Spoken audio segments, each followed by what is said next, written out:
Even though Abram has just enjoyed some military success, in personal terms, his life appears to be tragic.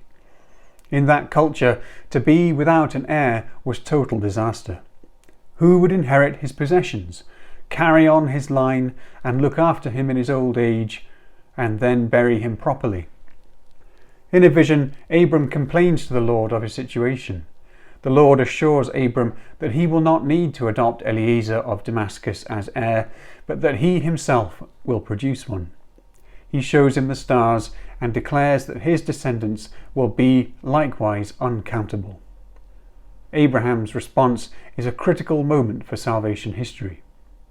And he believed the Lord, and the Lord reckoned it to him as righteousness. Righteousness normally refers to the living of a good and just life, but here, most unusually, it refers to trusting God, specifically having faith in God that he will do as he promised.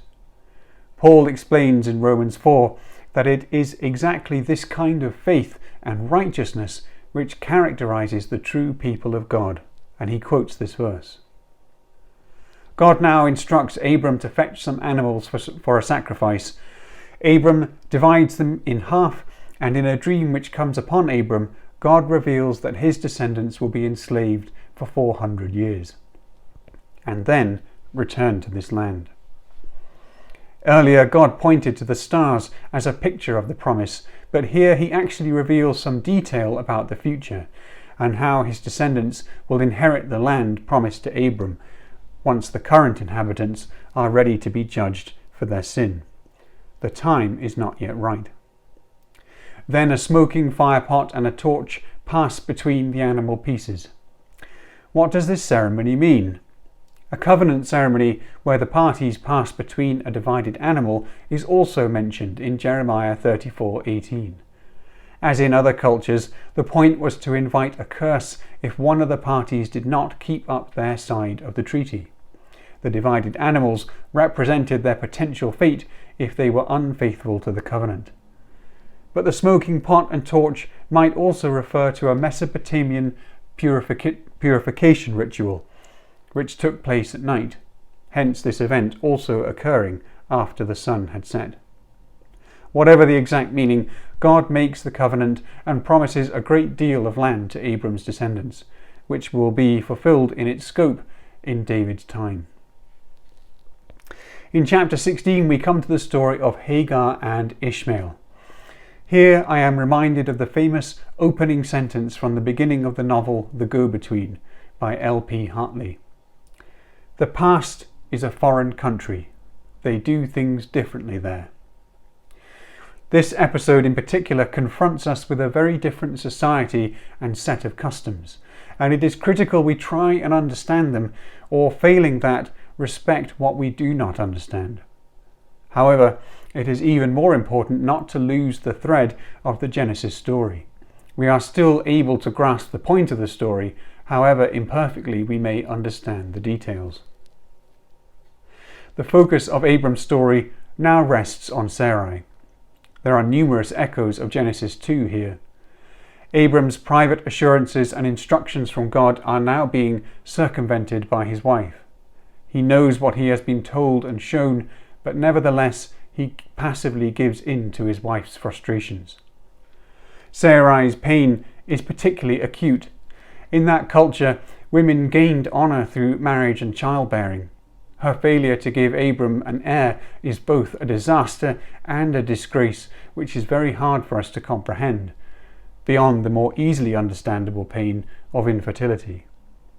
We can still see echoes of this social pressure 2,000 years later, when in Luke 1:25 Elizabeth becomes pregnant with John the Baptist, and says in exultation, "This is what the Lord has done for me when he looked favourably upon me, and took away the disgrace I have endured among my people."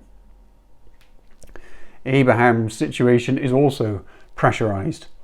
One ancient legend about his father, Terah, helps illustrate this. In this tale, Nimrod has learnt that a special child has been born to Terah and wants to kill him. He offers Terah gold for the child. Terah responds that this is like offering a hat to a donkey, if only he might first cut the donkey's head off. His point is this: if you give me this gold to kill my child, who will inherit it? There is nothing worse than not having descendants. By them we live forever. The ultimate threat is to have your descendants wiped out, thus completely annihilating you. This helps us understand the power of the promise that God has made to Abraham. Because Hagar is Sarai's slave, she is a legal extension of her.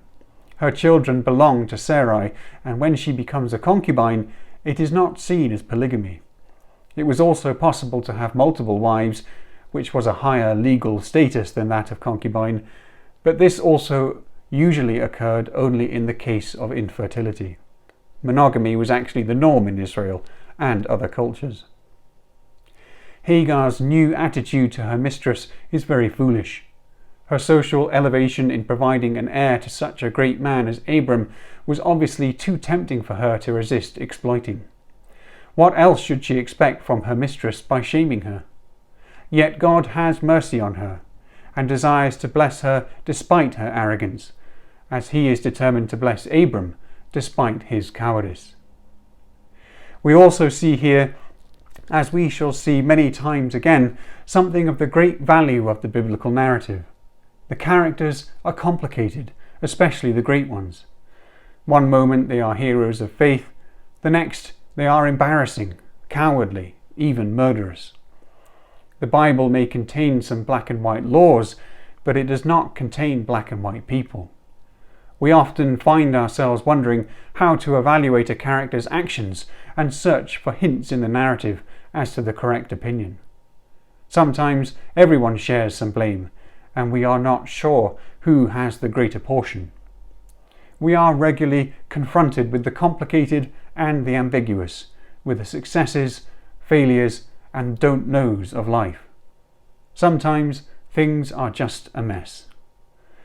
But God's purpose remains steady throughout and can neither be thwarted nor manipulated.